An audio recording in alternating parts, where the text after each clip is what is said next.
Please subscribe to Face TV Africa and turn the notification on. Face TV Africa, ẹ jọ̀ọ́, subscribe, hete. Face TV was Somebody asked me what I felt about what was going on in this country and how things would unfold and whether I'm worried or not. The answer to the question is yes, I am worried. And let me tell you what I believe is happening. There are four major forces in this country today. I'll call them four horns. Two are in the southwest. One is in the east. And the fourth one is Buhari, and he represents the north. Now in the southwest, you have two horns, very powerful, aggressive, focused, and very, very committed horns in the persons of Gani Adams, who is the Ààrẹ Ọ̀nà Kakanfò, and the other is Sunday Igboho, who, by any standard, is the hero of millions. Exceptionally tough young man. Now, these two forces, they represent the heart, soul, and mind and spirit of the Yoruba people. They cannot be stopped. They're not politicians. They cannot be intimidated. They cannot be threatened. They're extremely focused, and both of them, if sufficiently provoked, the kind of mass following they have, their readiness to die for their cause, they're extremely dangerous. Thankfully, they're good men, and men that simply want a fair deal in a wider Nigeria for our people. Also men that are committed to the cause of Oduduwa Republic once it is clear that there can be no fair deal in a wider Nigeria. They're totally committed to that. In fact, they're simply waiting for the integrationists to offer a better deal. Outside of that, they're leaving. And when they decide to go, it would take a war to stop them. And they have the hearts of the people. In the east, you have Nnamdi Kanu. I know him, exceptionally tough, very courageous, and he has a massive following. Absolutely massive. I call him the third horn. I call him the Tiger of the East. Exceptionally tough man and inspirational. And if there is to be an election in the East or in Biafra tomorrow, he would win hands down. He has the hearts, minds, and souls of the people, and he's fighting for his people. Then you go up north, and you go, before I get to the president, you go to the Middle Belt. There's a man who's a good friend of mine. He was at Oxford. Brilliant man, Obadiah Malafia. Obadiah is not a freedom fighter as such. He's not a man that is committed to any form of violence. But he's a man of ideas, and his ideas are explosive, extremely inspirational. He's very focused. He's a brilliant intellectual, and his ideas and his intellectual contributions are more powerful than bombs, because he has ignited the sense of awareness of the people of the Middle Belt, the Christian minorities, particularly the northern minorities, particularly the Christians. And he is voicing their opinions and holding their corner and fighting their corner more than anybody else in the history of the Middle Belt, as far as I'm concerned. He's extremely, extremely focused. And he represents, in my view, the fourth horn. And it's a very positive horn, very strong horn, and it represents a hope for the people of the Middle Belt. Then, of course, you have President Buhari himself, who I believe is the fifth horn. So rather than four, there are five horns. President Buhari and those that are with him, that support him, are also very focused and committed to doing what they're doing. And some of them understand the situation and are ready to adapt. Others are not. But that group collectively represents a very powerful force that cannot be underestimated. Within that camp, there are various groups. I mean, I won't go into that now. Some are more liberal and more moderate than others. But by and large, these are President Buhari's loyalists and his people. Now, these 4 or 5 horns are the ones that hold the destiny of our country. If they conflict, and if there can be no compromise between them at any point in time, and if we do not agree on a formula to avoid war in this country, if you cannot somehow assuage the feelings and persuade the Igbohos, the Adamses, and those behind them to try to be a little bit more understanding about what's going on and try to reach out to them in peace and in love and try to build that bridge, it would be a very dangerous situation we're entering into. The same with Nnamdi Kanu, and the same that the people that Obadiah represents in the Middle Belt. And that's all left to the forces that hold the state. That is Buhari's government and Buhari's people. Now what I have said so far may have lost most people, because it's really not for the less discerning and people that cannot think deeply. It's very profound what I've said, but they say a word is enough for the wise.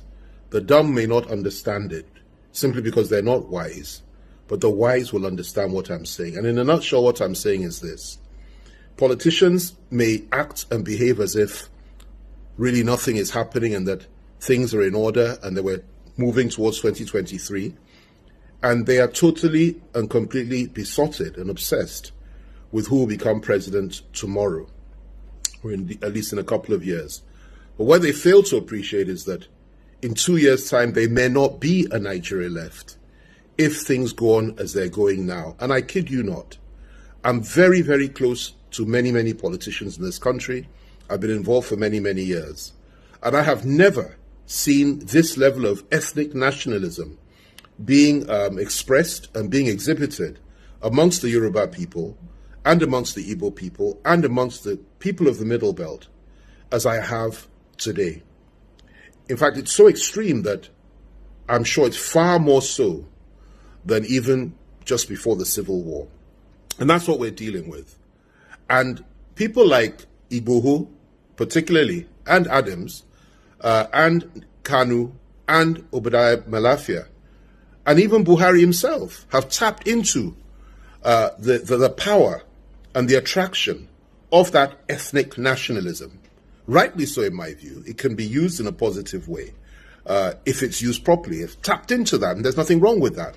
But where these ethnic nationalities are on a collision course, particularly when it's the Fulanis against the rest, or where the rest are saying enough is enough, and where the rest are saying that they are tired and they are fed up, and where the rest are saying that they will not be intimidated or threatened by anybody, even those that organize coercive arms of government and that control the state, and where the rest are saying that, listen, if you consider us to be slaves, we will show you that we're not slaves.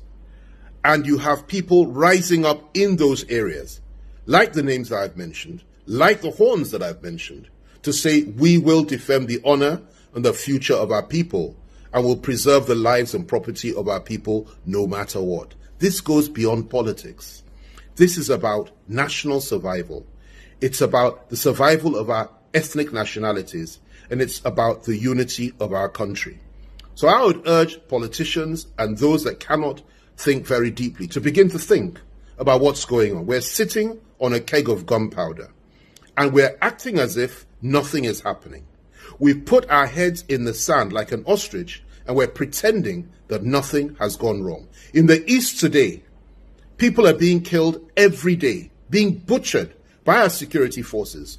And of course, unknown gunmen, as they call them, are also attacking not just civilians, but members of our armed forces, members of our police, and so on and so forth, which of course I do not support. I think it's wrong. Violence both ways is wrong. And two wrongs do not make a right. So what's going on there is unbelievable. In some cases, in some parts, policemen cannot even wear their uniforms now because they're scared of being attacked. And this is very sad. Same in the South. In the Southwest, you have massive militias being built up around two charismatic leaders who are prepared to go all the way if sufficiently provoked and if the state cannot guarantee the lives and properties of the Yoruba people. And let me tell you, it is only because the elders of the Southwest have been holding them back and chanting restructuring as a way out. That is why the West has been a little bit restrained. This will not last for much longer. The people there are fired up and they want their own country. and you can't wish it away.